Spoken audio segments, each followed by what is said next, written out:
My name is Max James, and as always, I am one half the Two-Ton Nerds, and today is the 7th and final day in this week's theme, Cabin in the Woods, for the 31 Days of Fright horror movie project presented by the Two-Ton Nerds. Today, I will be watching Cabin in the Woods, directed by Drew Goddard, and written by Josh Whedon and Drew Goddard. I'm going to get right into watching this movie so I can get back as soon as possible to do my video breakdown of this movie. So, I will be back in a few seconds.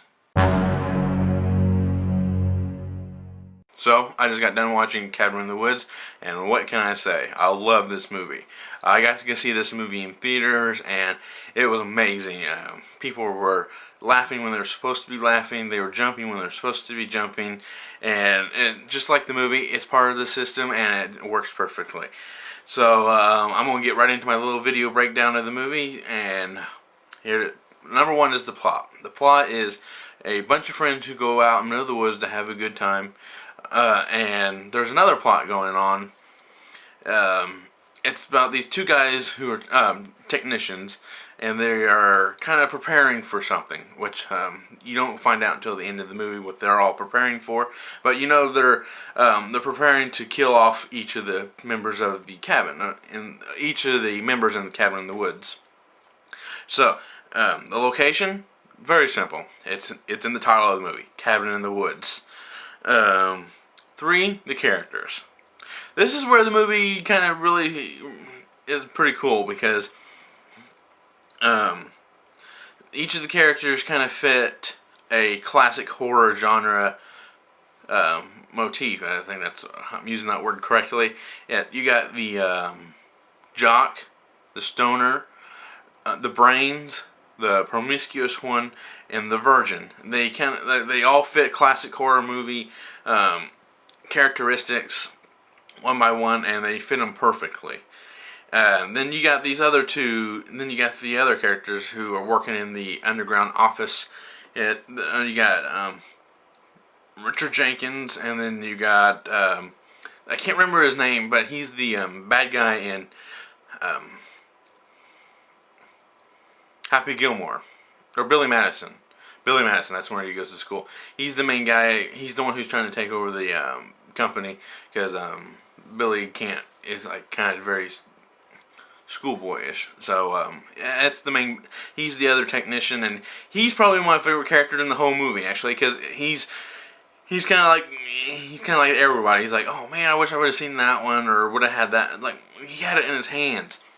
You'll get it when you see that movie, and when you see the movie, and those characters are great. Then you got the security guard.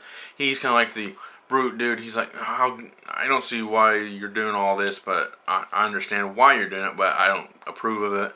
Then you got the little assistant, pretty much what she is, kind of relaying messages.